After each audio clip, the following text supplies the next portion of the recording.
le panel suivant qui va travailler devant vous sur les villes intelligentes.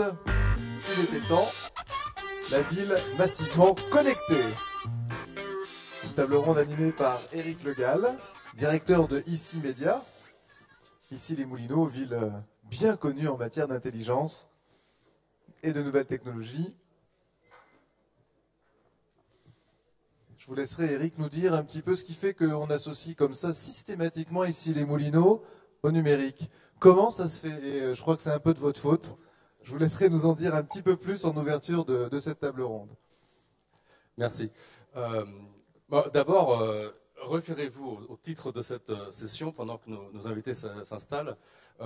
La Smart City n'a pas été traduite pour une fois en ville intelligente, et c'est tant mieux parce que moi je suis bien content de constater qu'on ne raconte pas que les villes sont devenues subitement intelligentes parce que le numérique est arrivé, mais bien des villes massivement connectées et qui vont changer évidemment beaucoup de choses. Alors pourquoi ICI Moulineaux est associé au numérique? Je pense que c'est tout simplement parce que on s'y est mis très tôt. Je rappelle que notre premier site web date de 1996.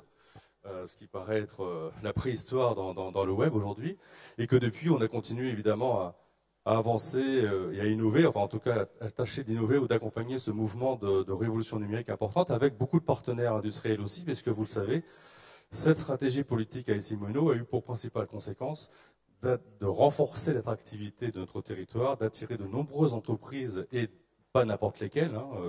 On est le terre d'accueil de Cisco, de Microsoft, de France Télécom R&D et d'un certain nombre d'autres pépites numériques importantes qui nous aident évidemment à réfléchir et avancer là-dessus. Alors cette ville massivement connectée, on va en discuter avec nos invités. Alors je vais commencer par les dames parce que c'est suffisamment rare dans notre domaine pour qu'on puisse ne pas les mettre en valeur. Donc d'abord Anne-Sophie Bordry, qui est directrice des affaires publiques de Facebook. Ensuite Karine Le Chénadec, qui est patronne du développement numérique des territoires de la Caisse des dépôts. Nous aurons également Guy Lacroix, président de Cofili Ineo, qui est une filiale de GDF Suez. Patrick Angat, directeur de développement chez Cisco, développement stratégique chez Cisco France. Et Marco Diani, enfin, politologue et chercheur au CNRS. Juste quelques mots, en fait, pour dire quelle est la vision, en tout cas ici, d'une ville massivement connectée. C'est simplement de dire qu'aujourd'hui, une ville voit s'ouvrir de nouveaux horizons dans les domaines qui finalement sont ceux que nous connaissons depuis l'origine des temps, comme comment valoriser un patrimoine culturel ou historique, comment maîtriser ses consommations économiques et en l'occurrence maintenant énergétiques pour nos bâtiments publics, pour les immeubles de bureaux, mais aussi pour les habitations, comment mieux gérer nos flux de circulation. Vous savez, depuis l'époque romaine, les questions restent les mêmes et on espère simplement que ce numérique peut nous aider à accélérer notre croissance intelligemment, ou en tout cas plus astucieusement. Et surtout, comment on peut renforcer l'implication des citoyens dans la vie de la cité. Donc autrement dit, des questions qu'on aurait très bien pu se poser dans l'Antiquité. Mais les réponses, elles, vont différer parce que, justement, aujourd'hui, ces villes connectées, devenues... moi, je préfère le mot astucieux au mot intelligent. Elles vont transformer fondamentalement la façon dont nous vivons et nous pensons la ville. Alors évidemment, pour les acteurs locaux qui travaillent dans les mairies, c'est un peu perturbant parce que l'innovation est rapide. Ce sont des vagues d'innovation qu'il faut à chaque fois prendre sans se planter et elles sont toujours un peu perdues. Donc on a de plus en plus besoin de partenaires. Et ces partenaires sont souvent les acteurs industriels. Donc prenons l'exemple de Cofili Ineo qui milite pour que ces villes mettent au cœur de notre développement les bons outils. Guy Lacroix, comment vous y prenez pour les convaincre? Non, je voudrais peut-être commencer par présenter Cofili Ineo, pas pour un aspect commercial, mais plutôt pour voir un peu l'évolution dans laquelle on se trouve et la vitesse à laquelle cette évolution est en train de se faire. Ineo est une entreprise qui s'est constituée il y a 10 ans par la fusion de 4 groupes d'entreprises. Donc on a eu tout un problème d'organisation, mais certaines de ces entreprises étaient plus que centenaires, dont des entreprises qui ont démarré en 1900. Et ces entreprises-là sont des entreprises qui étaient et qui sont spécialisées, j'aurais tendance à dire, au niveau des collectivités publiques, à câbler des capteurs. C'est-à-dire on s'intéressait à la partie électromécanique de la ville, etc. Et puis on s'est vite aperçu que si on voulait garder le contact avec les clients, il fallait qu'on puisse, par rapport à toute cette complexité et cette information de masse qui arrive auprès des collectivités, il fallait qu'on arrive à répondre avec une brique numérique qui allait optimiser, qui allait trier, qui allait donner, je dirais, de la pertinence au niveau des éléments qui arrivent. Et donc, on s'est intéressé à ça, et au niveau des villes, ce qui nous intéresse aujourd'hui, c'est tout un ensemble de systèmes qui vont optimiser la vie des autorités de la collectivité, mais également des citoyens. Et je pense notamment à l'agrégation qu'on a envie de faire, qu'on fait sur des plateformes, sur une plateforme technologique, de l'ensemble des systèmes d'une ville. Donc c'est un tableau de bord qui va donner des informations pertinentes pour des prises de décision au niveau des autorités. Et on nous aurait expliqué il y a 20 ans qu'on se retrouverait aux assises du numérique à vous parler, je dirais, de systèmes aussi sophistiqués. Même il y a 10 ans, je ne l'aurais pas cru. Donc, dire que ça va très vite. Et pour aller dans le sens de votre ouverture, je crois qu'aujourd'hui, mais on aura peut-être l'occasion d'en parler un peu plus tard, il est important de faire des associations, de faire des partenariats, de travailler avec des entreprises qui ont un coup d'avance, parce que développer soi-même et avoir la capacité soi-même de développer techniquement des systèmes, je crois que c'est vite dépassé. Par contre, avoir une capacité d'agilité et de partenariat, je crois que c'est ça la formule de demain. En tous les cas, pour les entreprises comme les nôtres. Merci. Alors, il y a un chiffre, moi, je trouve très marquant, c'est que il y a 7 milliards d'humains sur cette planète, et maintenant il y a 5 milliards d'objets connectés. Et comme vous le savez certainement, 80% de ces objets connectés passent par les réseaux de Cisco. Donc, c'est devenu l'autoroute, je parlais tout à l'heure de flux de circulation. Il y a ces autoroutes de l'information qui existent. Cisco en est le leader mondial. Alors, comment un acteur comme vous peut-il accompagner justement ces responsables de collectivités locales un peu perdus ? Merci de cette introduction. Je crois que le débat n'est pas resté en autarcie dans le système numérique. On est effectivement, le mot réseau vient souvent, mais depuis ce matin, on parle éducation, on parle santé, on parle énergie, on parle business. Et le numérique est un contributeur au PIB. Quand on regarde la problématique française, le terme compétitivité revient souvent. Et je crois que le débat aujourd'hui, c'est quelle infrastructure demain pour la santé, l'éducation, les villes, sans prendre un métro de retard et en ayant en tête, tout à l'heure Bernard Benamou nous parlait de la santé connectée, c'est les objets connectés. Vous l'avez dit, il y a aujourd'hui très peu d'objets qui sont connectés. Donc on a à faire face à ce genre de choses. Et quand on discute avec les collectivités ou avec la Caisse des dépôts ou avec les énergéticiens, le débat est de dire quelle infrastructure cohérente est là pour demain. On travaillait récemment avec une entreprise qui est Deco, qui est très dense dans les villes. Le débat est de réfléchir aux infrastructures qui vont permettre demain non seulement d'être mobile dans la ville et complémentaire au transport, d'avoir des systèmes qui soient mutualisables. Donc aujourd'hui, on travaille en France beaucoup en silo, et quand on s'adresse aux villes, il y a un monsieur santé, un monsieur transport, un monsieur environnement. Donc chacun peut avoir son réseau. Et aujourd'hui, si vous regardez un bâtiment, vous pouvez avoir 92 réseaux dans un bâtiment, vous pouvez en avoir 32 dans une voiture. Comment on mutualise tout ça au profit de l'argent public et au profit des services qui vont pouvoir venir dessus. Donc les services, c'est important et il faut pouvoir les monétiser. Et on s'aperçoit que le débat de l'infrastructure est conséquent. Donc là, c'est comment on ouvre les yeux à tout l'écosystème qui va pouvoir travailler, de manière à faire des investissements, rapidement, qui contribuent au PIB, et qui ne soient pas des infrastructures court terme. On a dit tout à l'heure, la fibre, c'est là pour 20-30 ans. De quelle manière on met le last mile, de quelle manière on met les bons routeurs aux beaux endroits, comment on met la vidéo. Un exemple, l'année dernière, il y a eu une table ronde de fête pour un autre grand colloque sur l'éducation. On a regardé comment connecter, c'était l'Arche de la Défense, avec les universités aux États-Unis ou en Asie pour faire une table ronde en vidéo. Et on s'est aperçu qu'en France, il n'y avait aucune université qui avait de la vidéo, on va dire, très haute définition, alors qu'aux États-Unis, toutes les universités ont de la vidéo très haute définition. Donc tout à l'heure, on voyait le gap dans la santé, on voit le gap dans l'éducation, et Bernard nous l'a dit tout à l'heure, Benamou, on a vraiment des cerveaux en France dans beaucoup de domaines. Donc comment on tire profit de ces infrastructures pour développer des services et mettre le vivier de talent que l'on a au service de la compétitivité de la nation. Donc, notre rôle, c'est de donner la vision et la perspective de ce qui se passe ailleurs.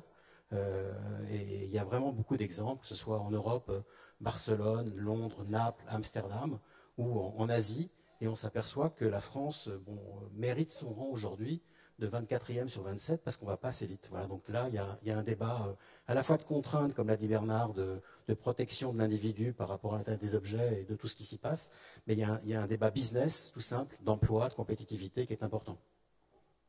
Oui. Karine Chenadex, il y a un partenaire qui connaît bien les villes en France, d'ailleurs comme ailleurs, parce que vous avez fait beaucoup de benchmarks dans d'autres villes internationales, c'est bien la Caisse des dépôts. Donc déjà, est-ce que la définition qu'on donne sur les smart cities en France correspond à celle qu'on voit ailleurs? Et d'ailleurs, quelle est-elle cette définition de smart city?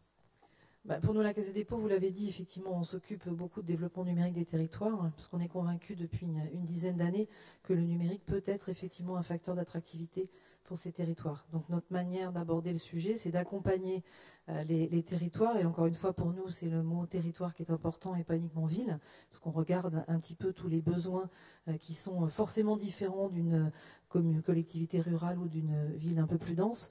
Donc on essaye de les accompagner pour que justement ils puissent mettre au service de leurs concitoyens et des entreprises une véritable stratégie qui les amène vers le schéma directeur numérique. On en a beaucoup parlé tout à l'heure. Il n'est pas uniquement sur le sujet des infrastructures télécom, il est aussi quelle vision de mon territoire je veux donner dans les 10 ans ou les 15 ans à venir. Donc la Caisse des dépôts, effectivement, accompagne les collectivités locales. Notre objectif, c'est in fine de permettre que les territoires s'emparent réellement de ces sujets et qu'elle lance des projets. Parce qu'aujourd'hui, on peut avoir énormément de technologies, beaucoup de sociétés qui proposent un certain nombre de choses. Si les projets ne sont pas là, si les collectivités ne les lancent pas, le marché, globalement, ne se développera pas. Donc on essaye, encore une fois, de les amener à identifier des objectifs stratégiques.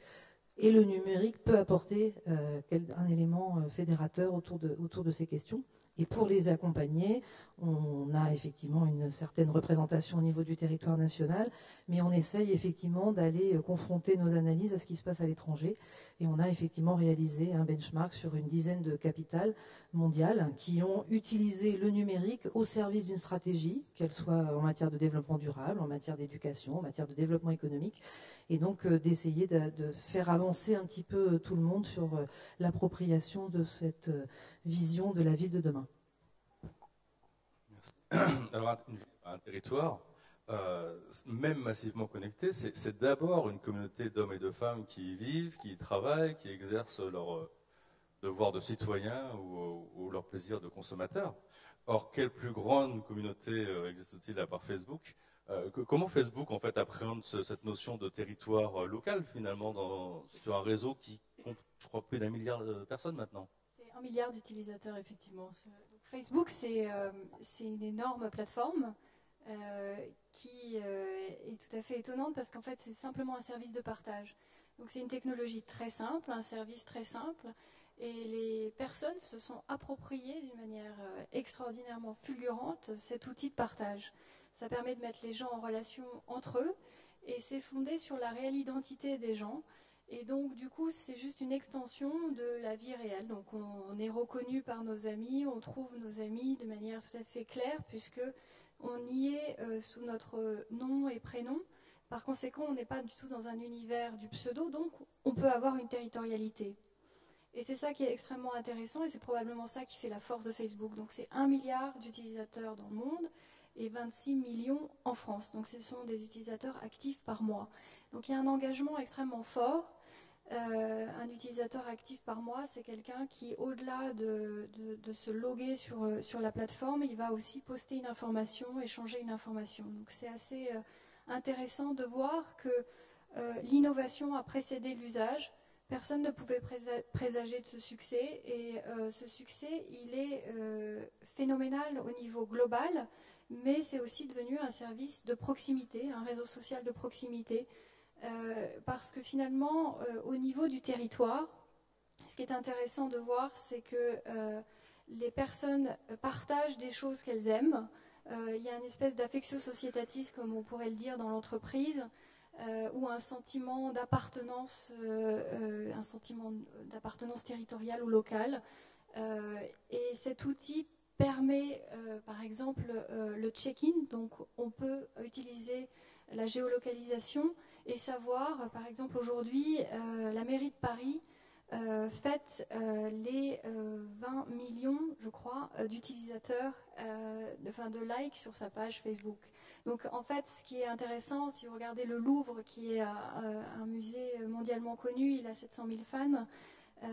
Donc, en fait, au niveau des villes et au niveau national, il y a des choses qui se passent. Il y a des gens qui s'intéressent à leur territoire. Et au-delà de ça, ce qui est intéressant, c'est que les collectivités territoriales ou les institutions au niveau national puissent s'intéresser à offrir leurs services à travers ce service qui permet en fait aux gens d'avoir l'information de leur collectivité ou d'avoir l'information de leur institution.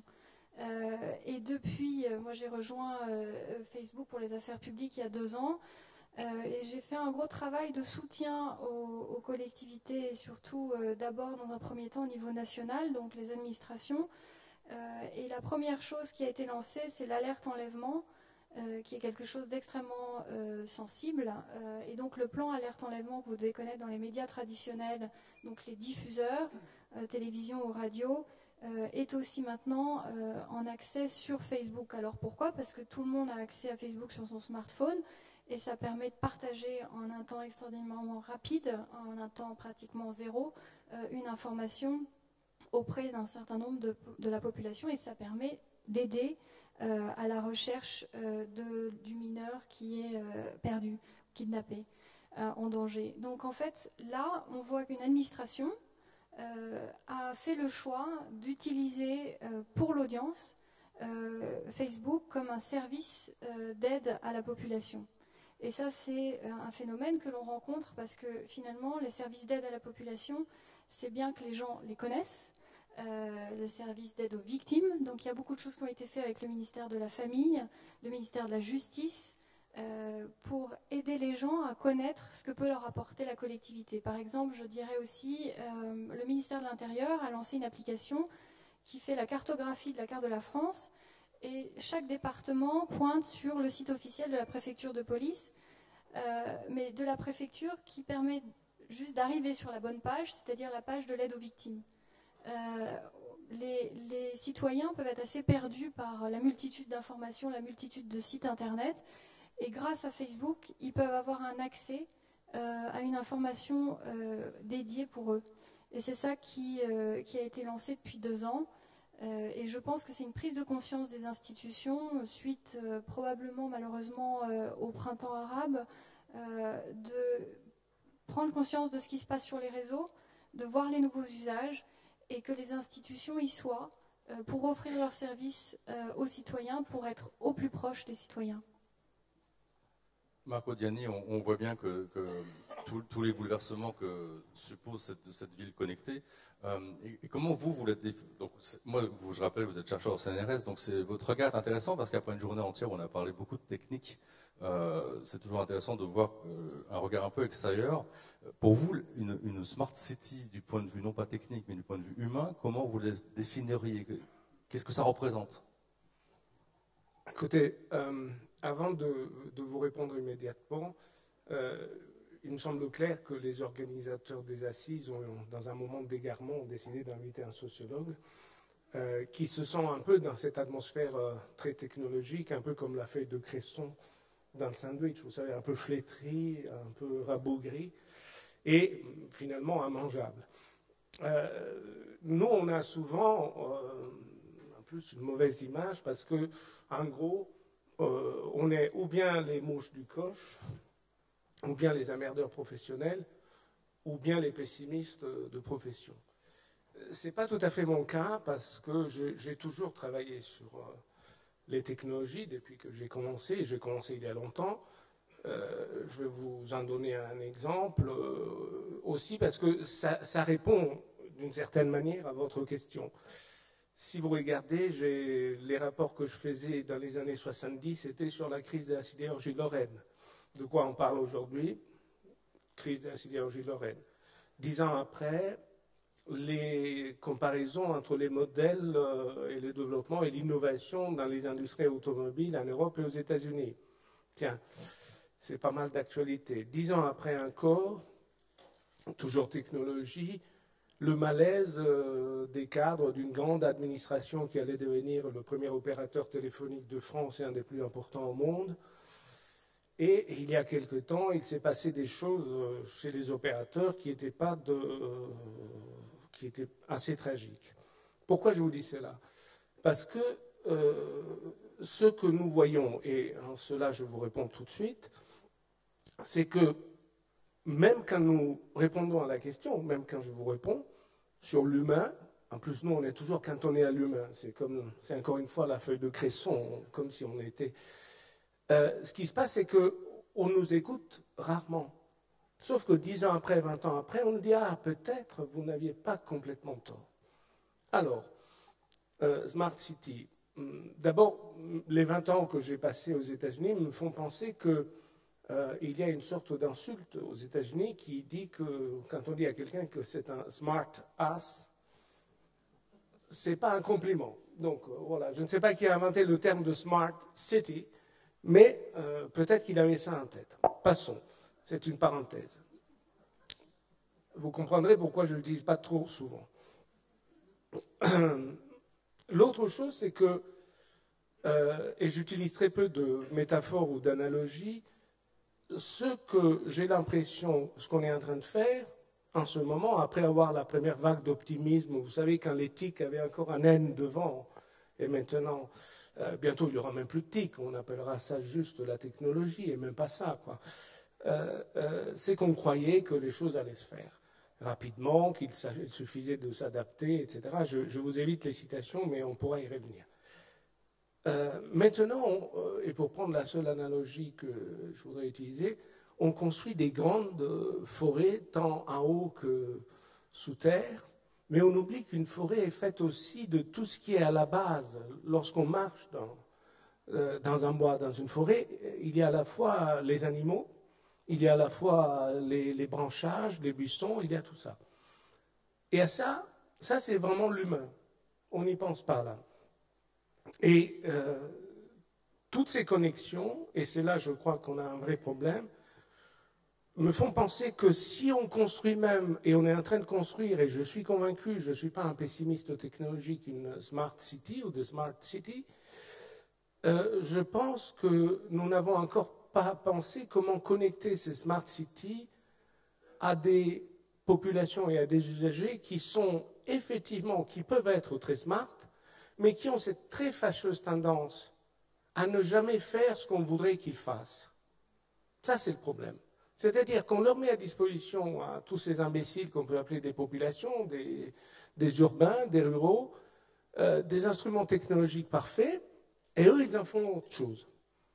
Et ça, c'est très énervant. Ça énerve les technologistes, ça énerve les ministres, ça fait mauvaise presse, et quand en plus la feuille de Cresson arrive et il le dit, ben, ça fait tâche parce qu'il dit, ah, encore, voilà, il vient gâcher une journée qui a été parfaite, où on a mesuré les tuyaux dans tous les sens et les milliards d'investissements. Mais le problème est là. L'exemple que je prenais juste avant de rentrer dans la salle avec mes collègues est un exemple qui vaut pour les technologies très avancées d'aujourd'hui dont on est en train de parler, et que vous avez, je suis sûr que tout le monde a sous les yeux, et je m'arrêterai sur ça pour ensuite éventuellement revenir dans le débat. N'avez-vous pas remarqué que ce soit dans les grandes villes, ou dans les villes nouvelles, ou dans les banlieues plus ou moins défavorisées qu'on rénove, que architectes, urbanistes, planificateurs et politiques construisent toujours des piazzas, des squares absolument magnifiques, des lieux pour que les jeunes ils aillent, c'est-à-dire des technologies de la sociabilité, et qu'il n'y a jamais personne. C'est une catastrophe. Ces espaces ne sont jamais utilisés. Alors que les gens préfèrent se mettre dans des bouges terribles, ils se mettent dans les abribus, mais ils ne vont jamais là où on a pensé qu'ils devraient aller. Or, voilà un dilemme que je vous pose, non pas en tant que sociologue emmerdeur, ça fait très longtemps, désormais j'ai des callosités partout pour ça. Mais qu'est-ce qu'on va en faire? Parce qu'en plus, on n'est pas en train juste d'investir des cacahuètes, on est en train d'investir des milliards et des milliards. Et on est en train de les investir pour une très longue période. Mais nous le faisons à cette sorte, comme dirait Baudrillard, d'obésité technologique, de presque obésité technologique, correspond à une presque situation de surdité sociale et sociologique. Donc voilà une question que je voudrais vous soumettre et à laquelle j'espère pouvoir contribuer avec votre aide. Merci. Non, merci à vous. On voit bien d'ailleurs que c'est souvent une question de capacité d'adaptation, non pas des populations d'ailleurs, mais aussi des agents municipaux, des élus, des responsables, des acteurs. Moi, je prends une anecdote à Issy-Moulineaux qui est quand même, pour moi, assez illustrative. C'est que nous sommes en train de construire un nouveau quartier résidentiel au fort d'Issy, dont les premiers appartements vont être livrés à partir du mois de février, donc sur toute l'année 2013. Et comme c'est un quartier qu'on a voulu dès le départ massivement moderne, c'est-à-dire massivement connecté avec la fibre optique, des services numériques, mais aussi très développement durable, nous avons des habitants ultra, j'ose pas dire connectés, mais en tout cas ultra avertis, tellement avertis qu'ils se sont constitués à travers un blog en collectif des futurs résidents. Donc maintenant on a même de futurs habitants de Issy-Moulineaux en ligne avec lesquels nous communiquons depuis des mois et des mois, parce qu'ils nous donnent des listes de questions quasiment chaque semaine en disant on est où, telle ou telle chose, tel ou tel point, etc.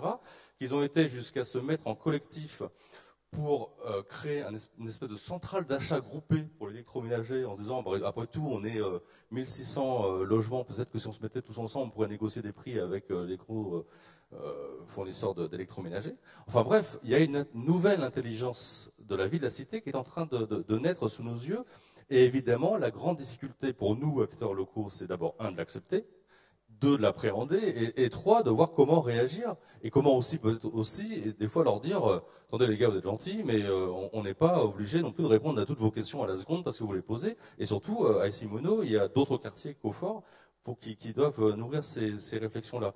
Donc, ces questions de capacité d'adaptation et comment faire évoluer les acteurs locaux, et notamment les responsables locaux, parce que c'est quand même eux qui vont aménager, parce que vous avez raison, on dépense beaucoup d'argent dans le numérique, et tant qu'à faire, il faut le dépenser intelligemment, cette fois-ci, et sans faire trop d'erreurs. Et là, on a besoin des acteurs qui sont autour de cette table, parce que vous avez des programmes, vous avez des idées, évidemment, vous avez des technologies, et vous avez de bonnes expériences, et vous avez des aides aussi. Hein, Madame Le Chenadec? Non, mais avant ça marche, oui. Avant de parler d'aide, je pense qu'effectivement, il y a un vrai sujet qui nous préoccupe, c'est que toutes ces technologies, effectivement, changent beaucoup, évoluent très vite. On a effectivement des quartiers, comme vous le citiez, du fort d'Issy-les-Moulineaux. Il faut quand même reconnaître que Issy-les-Moulineaux est quand même une collectivité très particulière et très en avance par rapport à ce qu'on peut trouver sur le reste du territoire. Donc, il faut effectivement, à mon avis, et c'est le sujet sur lequel on discute avec les collectivités locales, c'est que la majeure partie de nos concitoyens ne sont pas arrivés au niveau d'appréhension du numérique des habitants d'Issy-les-Moulineaux. Donc il faut effectivement quand même faire un petit peu attention à pas mettre trop de technologie au cœur de nos villes, parce qu'effectivement la ville intelligente, pour moi, c'est la ville qui aura au maximum optimisé l'ensemble de ses ressources. Donc les ressources évidemment financières d'abord, les ressources effectivement en énergie, quelle qu'elle soit, mais il y a aussi à un moment donné la manière dont les concitoyens, les entreprises vont appréhender l'ensemble de ces nouvelles technologies. Et nous, en tout cas à la Caisse des dépôts, là où on est très vigilant, c'est que, encore une fois, la technologie, elle est là, elle est présente. Il faut faire attention à ce que l'humain reste pas au bord du chemin au moment où on va installer tous ces nouveaux quartiers. Donc, ce qui est important, au-delà des financements qui effectivement peuvent éventuellement être apportés sur des projets d'investissement que nous réalisons, c'est l'accompagnement des collectivités locales, des différents services auxquels on est confronté, pour qu'on essaye d'appréhender le sujet dans son ensemble. Et qu'au fur et à mesure où on va implémenter des infrastructures qui sont effectivement essentielles pour pouvoir développer des services, au fur et à mesure où les services vont se développer pour permettre effectivement de couvrir les sujets d'e-éducation, d'e-santé, qui soient effectivement disponibles pour l'ensemble de nos concitoyens, il faut faire attention à ce que les usages se développent réellement et que l'ensemble de nos concitoyens puissent les utiliser et et s'approprier. Parce qu'encore une fois, la fracture numérique a été un des sujets pour lesquels la Caisse des dépôts s'est fortement mobilisée depuis 10 ans. La fracture numérique, elle est encore présente. Elle est encore présente au fur et à mesure où où ces usages en fait se développent, où les services deviennent de plus en plus, les objets de plus en plus connectés. Il faut effectivement faire attention à ce qu'on ne laisse pas encore une fois une partie des gens sur la route. Et après, effectivement, l'avantage de ces nouvelles technologies, c'est qu'elles amènent aussi des business models en fait nouveaux, où effectivement la création de valeur n'est pas forcément au même endroit que celle qu'on pouvait imaginer il y a 10 ans. Et notre travail aujourd'hui, c'est essayer de structurer ces business models, rendre les choses plus mutualisées pour trouver effectivement l'échelon qui permettra de développer un modèle économique, et pour les collectivités locales, mutualiser au maximum leur financement. Donc c'est en ça qu'on accompagne effectivement dans la réflexion globale les collectivités locales. Merci. Alors, quand même, si l'expérience des Simono peut être utile pour éclairer un peu l'avenir, c'est vrai qu'on a un petit peu d'avance, mais ce temps d'avance peut être utile parce qu'on a du coup aussi essuyé quelques plâtres. Mais juste quand même quelques chiffres. Nous, ce qu'on souhaite démontrer, c'est que le numérique est un facteur de développement majeur pour une collectivité. À Simono, c'est 35% de population supplémentaire en 15 ans. C'est plus d'emplois que d'habitants aujourd'hui encore en pleine crise. Et c'est, cette année, une baisse de 20% des impôts locaux avec une offre de services publics inégalée pour une ville de notre taille. Je ne dis pas ça pour faire le coq, je dis ça pour démontrer que cette politique en faveur du numérique, elle a été facteur de succès de développement. Et ça, c'est pour moi vraiment, vraiment essentiel. Aujourd'hui, on travaille sur le concept des smart grids, comme vous savez. Donc là c'est un secteur sur lequel vous avez évidemment un rôle. L'objectif des smart grids, alors on a une expérience à Simono qui vise à créer un démonstrateur pour voir comment on peut concrètement économiser de l'énergie dans les bureaux, mais aussi à la maison et aussi dans les équipements publics que sont les écoles ou la mairie ou une bibliothèque. Et ça, ce sont des voies qu'on explore avec les acteurs du secteur privé. Il faut savoir que le projet Isigrid ne coûte pas 1 centime à la collectivité d'Issy-les-Moulineaux, que c'est un consortium de 10 entreprises privées qui a pris en charge l'intégralité de cela. Donc je ne sais pas ce que vous en pensez, mais je crois que c'est vraiment un rôle important que vous devez tenir dans ce domaine-là. Oui, je crois que le numérique vu de l'entreprise s'adresse plus finalement, on adresse plus des systèmes qui vont optimiser la vie de la ville. Je prendrai comme exemple tout ce qui est smart grid, donc tout ce qui touche à l'efficacité énergétique.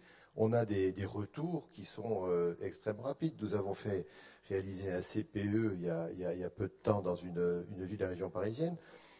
Sur la facture d'électricité, il y aurait une économie de 72%. Donc on voit que le retour de l'investissement arrive très très rapidement. Les solutions de mobilité dans les villes, enfin la mobilité dans les villes est un sujet absolument gigantesque aujourd'hui et en tous les cas à venir. Et aujourd'hui avec le numérique, avec les systèmes d'optimisation qu'on peut avoir, d'information, de mutualisation, etc., on a réellement des solutions. Donc on a toute la partie vidéoprotection, alerte à la population en cas de crise. Ce sont également des systèmes qui vont optimiser l'ensemble du fonctionnement de la ville. Et je ne parle pas de toutes les économies qu'on peut faire avec des systèmes d'éclairage public modernisés, qui également, aujourd'hui, avec les matériels d'éclairage, donc on a dit là 2 choses, c'est finalement l'énergie qui est réduite par des nouveaux systèmes avec la technique d'information et de la communication, on arrive également à des économies qui sont proches de 50 à 60%. Donc tout ça pour dire que dans une ville, vue d'une entreprise comme la nôtre, on va intervenir sur des systèmes qui doivent être transparents finalement par rapport à l'usager, mais qui doivent apporter énormément d'efficacité et d'économie d'énergie, moins de CO2, etc. Oui, c'est ça, développement économique, développement social, mais développement en faveur ou pour lutter contre la crise climatique. Et Patrick Vanguard, d'ailleurs, avec la Caisse des dépôts, vous avez un projet commun autour du concept des télécentres que vous connaissez bien, parce qu'aux Pays-Bas, notamment, c'est Cisco qui a mis en place ce type de système. Et là, vous avez réussi à démontrer, aux Pays-Bas, je dis bien autour d'Amsterdam, je crois, qu'il y avait un impact direct sur la baisse de circulation, donc du carbone. Oui, je crois que ce qui est intéressant dans le programme, et on réfléchit effectivement en consortium avec la Caisse et Orange et Régus et quelques autres acteurs, c'est de voir comment on peut être accélérateur pour déployer un peu des plateformes de services dans les villes et autour des villes. Et Amsterdam, la Corée, la Belgique sont un peu en avance sur nous. Et Amsterdam, à l'initiative de la ville, avait commencé ce type de test il y a maintenant 4-5 ans, avec une politique de la ville et une agence de la ville en termes de développement numérique qui est assez forte. Ce qui a permis non seulement aujourd'hui de voir des investisseurs venir et attirer, et on y était encore avec le maire adjoint de Cannes il y a 10 jours, sur un projet qu'on regarde à Cannes ensemble d'ailleurs, où il a pu découvrir un petit peu ces espaces conviviaux, des plateformes de services. Donc on passe du mètre carré à des plateformes de services. À quoi ça sert? Ça sert autour des villes à faire rentrer les gens dans la ville différemment, à être complémentaires au bureau ou à chez soi. Ça sert à être en pay-per-use. Aujourd'hui, on a parlé du cloud, on a parlé de la vidéo, on a parlé de coworking. Aujourd'hui, on travaille tous en écosystème. Le phénomène énergétique, c'est pas un énergéticien ou un télécom ou un industriel, c'est des systèmes complémentaires qui le font. Le côté télécentre ou écocentre, aujourd'hui, ce sont des plateformes de complémentarité qui le font. Donc on voit bien qu'il y a des intérêts de mieux-être, puisqu'on se rapproche du bassin de vie plutôt que du bassin d'emploi, en mettant ces plateformes de services. On est en aide aux start-up et aux TPE, PME, parce qu'elles utilisent non pas leur argent pour prendre des murs et de l'IT, mais elles sont en libre service sur les services. Imaginez qu'Amsterdam, c'est de l'ordre de 1,5 € de l'heure pour avoir accès à quelque chose de très convivial et avoir du très haut débit. À partir de là, vous avez différents types de services, soit présentiels, soit virtuels, que ce soit du snacking, que ce soit une garderie d'enfants, que ce soit des services de la ville à distance, ce qui a permis à la ville de réduire de 40% son patrimoine foncier, de passer de 200 bâtiments à 120, et de réinvestir différemment pour le citoyen et l'entreprise. Et ça a permis d'attirer un certain nombre de start-up forts, et j'étais dans, c'est plus Amsterdam maintenant, puisqu'il y en a 120 en Hollande, et en France, il n'y en a pas un de cette nouvelle génération. Donc le débat est vraiment d'accélérer avec Karen et ses équipes et le consortium. Il y a aujourd'hui des demandes, et on travaille sur Dijon, sur Grenoble, autour de Paris, sur la vallée de la Seine, et je crois qu'on peut tous se mettre ensemble pour mutualiser un petit peu, parce que le débat, c'est la consistance de l'investissement et la mutualisation. Un télécentre tout seul, ça ne sert à rien. C'est un réseau de télécentres qui va travailler avec l'autre bout de la ville, l'autre bout de la France, l'autre bout de l'Europe, l'autre bout du monde. Donc qu'est-ce qu'on met comme moyen? Et ça répond aussi à un débat, de dire on a vu que la fibre ne serait pas partout, ou le très haut débit ne serait pas partout. Donc on peut déjà avoir un point autour des villes qui peut permettre un point d'agrégation et qui permette à tout le monde une forme d'équité. Et à partir de là, on peut imaginer pour la santé de voir quel type de plateforme on met à Aurillac, qui aujourd'hui va à Clermont-Ferrand en urgence, voilà, etc., etc. Anne-Sophie Bordry, je vous ai vu réagir là, quand on a parlé un petit peu de smart énergie. Oui, en fait, je voulais parler vous me parliez d'ici les Moulineaux. Il y a des expériences qui ont été qui sont intéressantes, qui sont des exemples peut-être, où une collectivité locale s'est appropriée les réseaux sociaux pour communiquer avec ses administrés. Et en fait, la ville de Bordeaux a fait une page par quartier. Donc les gens vont voir ce qui se passe dans leur quartier, apprennent des choses grâce à ça, en push contenu. Donc on n'est pas dans le même search grâce aux réseaux sociaux, on est dans un search de partage et dans du push contenu. Donc on peut savoir ce qui se passe dans la mairie de quartier alors que a priori on ne sait même pas où elle est, etc. On peut avoir de l'information qui concerne exactement ciblée sur le quartier dans lequel on habite. Donc ça c'est très intéressant, et la communauté d'Aglo a ouvert aussi une bourse à l'emploi. Et puis au niveau national, l'APEC, l'Association pour l'emploi des cadres, a ouvert l'année dernière une application sur Facebook qui permet de géolocaliser les offres d'emploi. Et donc ça c'est assez intéressant, c'est-à-dire qu'on cherche un emploi dans le marketing et on va décider dans quel département on cherche cet emploi en fonction du lieu où on habite. Donc ça c'est des choses qui sont extrêmement intéressantes à développer, c'est-à-dire utiliser un service de proximité grâce aux réseaux sociaux et qui va au plus proche des préoccupations des personnes intéressées. Donc ça, c'est le premier point. Ensuite, concernant les télécentres et les choses comme ça, ce qui est intéressant aussi de voir, c'est que le tissu de PME, TPE qui va dans les télécentres peut, depuis ce télécentre, quel que soit le lieu où il est, accéder à une audience phénoménale grâce aux réseaux sociaux. Facebook, ce sont des profils, des pages, mais aussi un open graph accessible à tous. Et donc les individus, les PME peuvent l'utiliser pour leverager, pour faire de la croissance de leur entreprise et optimiser leur modèle économique. Alors, soit ils ont une activité classique et ils utilisent les réseaux sociaux pour monétiser grâce à l'audience, soit ils créent des nouveaux services. Et ça, c'est des nouveaux métiers, des nouveaux services. Et une étude de Deloitte qui a été rendue l'année dernière, le 21 janvier dernier, indique qu'il y a plus de 230 000 emplois en Europe qui ont été créés grâce à l'écosystème des applications sur Facebook. Alors si on va vers la ville connectée, si on a des capteurs partout dans la ville, les personnes qui sont citoyens et utilisateurs de la ville, des réseaux routiers, des bus, etc., ils vont pouvoir eux-mêmes créer des applications sur Facebook pour partager, par exemple, le covoiturage. Si j'habite ici les Molinos et que j'ai pas de voiture ou je partage ma voiture, je vais pouvoir créer une appli et me connecter à tout le quartier qui peut avoir à peu près les mêmes problèmes, les mêmes usages que moi. Et donc ça crée des communautés d'intérêt qui sont extrêmement ciblées et qui sont très efficaces et qui peuvent améliorer nettement le bien-être dans les villes.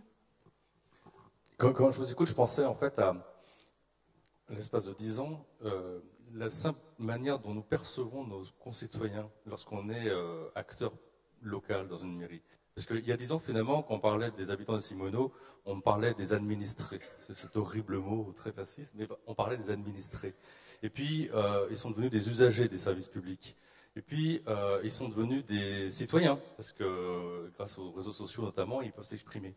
Et puis, ils sont devenus nos amis, notamment avec Facebook. Et ça, c'est compliqué parce que ça a aussi changé la manière dont on discute on discute ou on échange d'ailleurs entre les habitants et la mairie. Par exemple, à Simoneau, la page Facebook de la ville est plus active que le site internet officiel dans les relations avec les habitants. Juste avant de venir, j'étais avec le service jeunesse où on organise un speed dating pour mettre en relation des mères de famille et des babysitters. Et évidemment, on utilise Facebook pour que ça fonctionne. Et maintenant, on commence à avoir des citoyens qui sont, ou qui veulent être, des co-décideurs. C'est-à-dire qu'ils veulent qu'on les associe le plus en amont possible lorsque nous prenons des décisions, lorsqu'on a des projets. Donc vous voyez, la consultation publique. Oui, si je puis me permettre. Exactement. Effectivement, et moi je vais vous donner des exemples en Italie, comme j'ai en charge l'Europe du Sud. Un petit village en Italie, le maire ne connaissait pas Internet spécifiquement, 2000 habitants, il connaissait encore moins Facebook, et en fait il s'est retrouvé avec une manifestation devant la porte de la mairie de 500 personnes, donc ça crée vraiment un événement dans le village. Et il a dit, je vais recevoir dans mon bureau cet après-midi l'organisateur de cette manifestation. Et sont arrivés dans son bureau 500 personnes.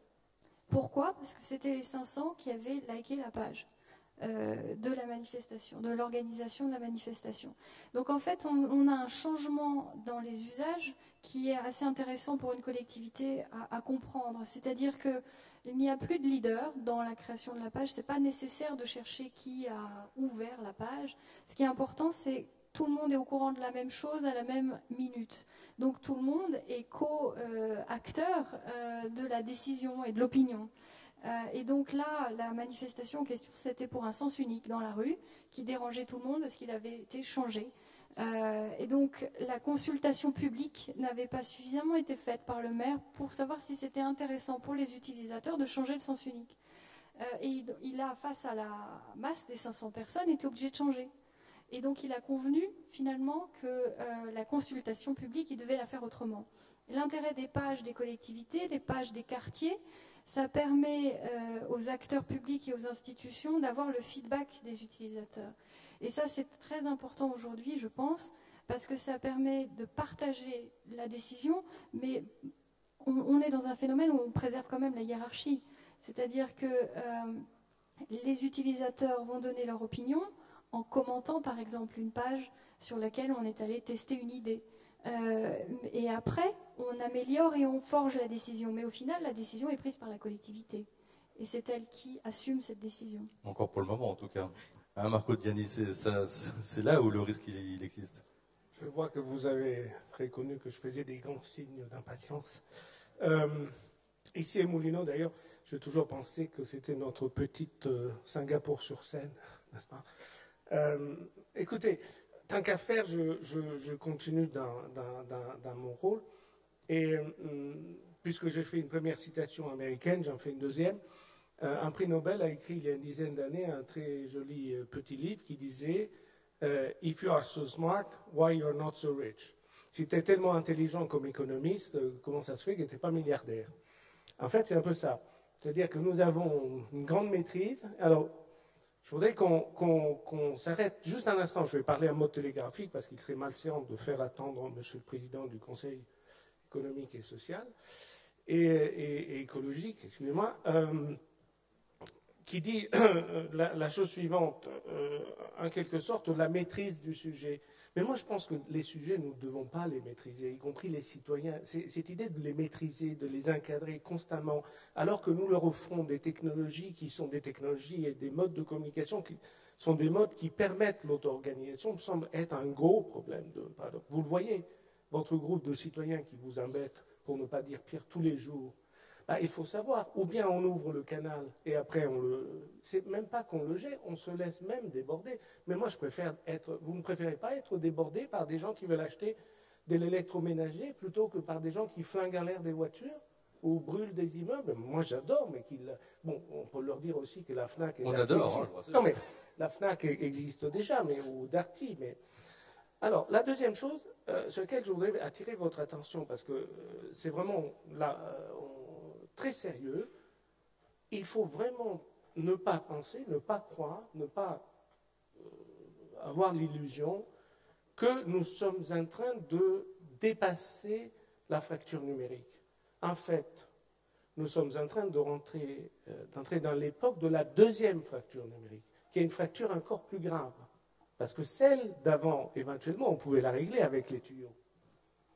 Celle d'aujourd'hui est une fracture qui porte sur les espaces sociaux de liberté, de créativité, de bricolage, de détournement, et qui devrait vraiment nous faire réfléchir. Non pas encore une fois pour faire le sociologue, mais quand on vote dans ce pays à 50% en gros dans les élections, quand on a des taux de syndicalisation qui sont pratiquement nuls si on élimine la fonction publique, quand on a des taux de participation à des activités démocratiques, alors que tout ce qu'on nous a dit, c'est que ces outils sont, comment dire, le nec plus ultra du développement du réseau social. Et quand on voit que le seul réseau qui a une expansion illimitée est celui qui porte sur ses amis, intéressant, génial, formidable, peut-être qu'il faudrait réfléchir. Et pour finir, sur les amis, voire sur la fraternité croissante, j'en ai entendu parler aujourd'hui au cours des assises. J'aimerais bien nous renvoyer à une chose qu'on ne lit plus tellement, parce qu'on n'a plus tellement le temps, et puis on ne la trouve pas sur Facebook. Je voudrais vous dire que dans la Bible, dans l'Ancien Testament, le premier exemple, si on y réfléchit bien, de fraternité, devrait nous laisser réfléchir. Je ne sais pas si vous vous rappelez les deux frères, l'un s'appelait Caïn, l'autre s'appelait Abel. Alors, je me demande s'il ne faut pas regarder de manière critique l'approche que nous avons non pas à la technologie, mais au fait que si nous ne construisons pas un nouveau contrat social, si nous ne regardons pas plus clairement ce qu'on peut faire avec le détournement de ces outils, mais un détournement qui est fait par les gens, par des sujets qu'on n'a pas à maîtriser. On leur donne quelque chose, mais il faut aussi leur apprendre, non pas d'en haut, mais les laisser faire. Facebook s'est développé parce qu'on laisse faire. Bien ou mal, peu importe, mais il est là. Or, nous n'avons pas créé, pour éviter la deuxième fracture numérique, il faudrait réfléchir, y compris avec les technologues, à ça. Merci. Merci à vous. Il nous reste assez peu de temps, Sébastien. Je ne sais pas si, oui, on peut passer aux questions avec la salle. Oui, bah, du coup, effectivement, s'il reste 5 minutes. Donc, si vous avez des questions, sauf que moi, je vous vois pas beaucoup, en fait, pour tout vous dire, parce qu'on a les lumières en plein dans les yeux. Mais Eric, je vais vous aider. Donc, concernant cette ville massivement connectée et les apports divers et variés qui vous ont été présentés, est-ce qu'il y a des questions dans cette salle, des réactions? Même tout en haut, hein, je monterai vous voir. Non, vous y voyez parfaitement clair? Oui? Ah oui, carrément. Quand je dis en haut, c'est vous, c'est carrément très en haut.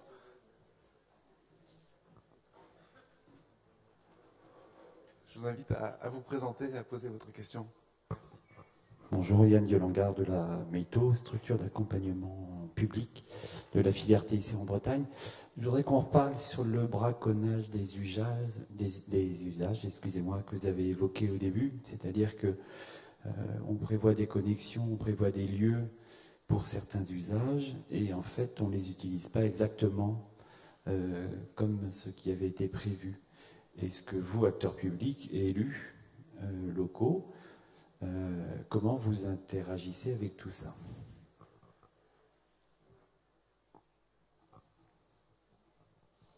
Tu veux répondre?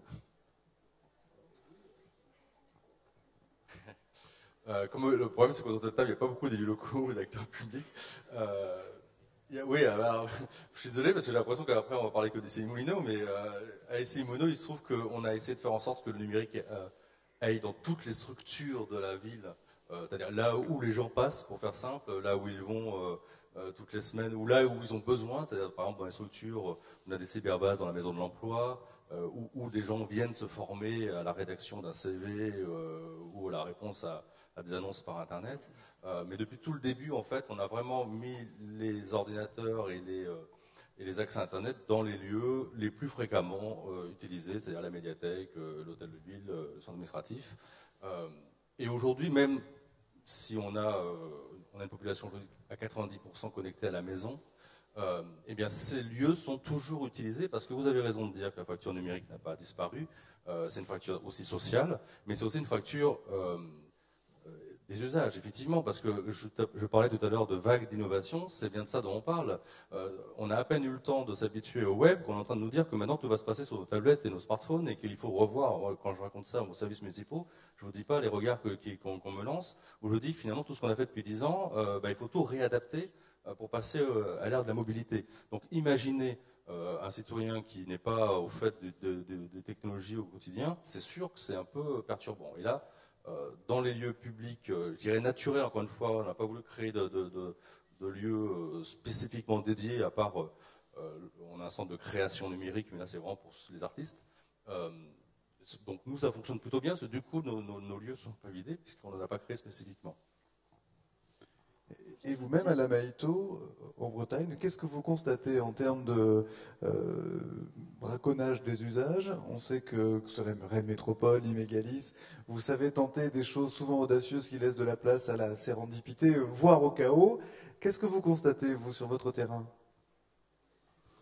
Alors, je ne parlerai pas au nom de structures qui, elles, étudient, voire même accompagnent ce type de mouvement. Ce que l'on sait, c'est que ce sont des pratiques qui sont effectivement assez répandues, voire même de plus en plus répandues au fur et à mesure que se développent les nouvelles technologies, et que, alors qu'elles étaient finalement beaucoup plus analysées dans le domaine de la culture, de l'innovation des arts, on s'aperçoit que ces braconnages d'usage amènent aussi de l'innovation dans la création d'entreprises, dans l'émergence de nouveaux projets qui n'avaient pas été envisagés et qui nous mettent un petit peu d'ailleurs en défaut parce que nous ne disposons ni des dispositifs ni des outils d'accompagnement, qu'ils soient financiers ou autres, pour justement accompagner ces projets issus des braconnages.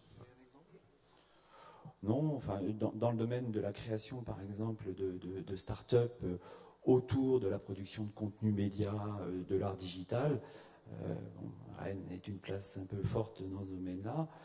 On a vraiment des choses assez nouvelles et on est vraiment en panne sur justement les outils d'accompagnement, qu'ils soient financiers ou même les structures. On a une cantine, on a des choses comme ça, mais ça ne résout pas les problèmes.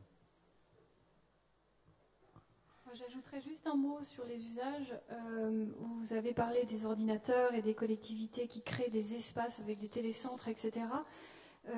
Facebook, c'est 1 milliard d'utilisateurs actifs par mois et c'est plus de la moitié sur les smartphones. Et donc ça, je voulais vous faire cette remarque-là parce que c'est la plus grande croissance d'usage, elle est sur les smartphones. Et ce qui est intéressant pour une collectivité, c'est d'utiliser du coup les applications qui ont une géolocalisation. Et c'est probablement là les prochains services.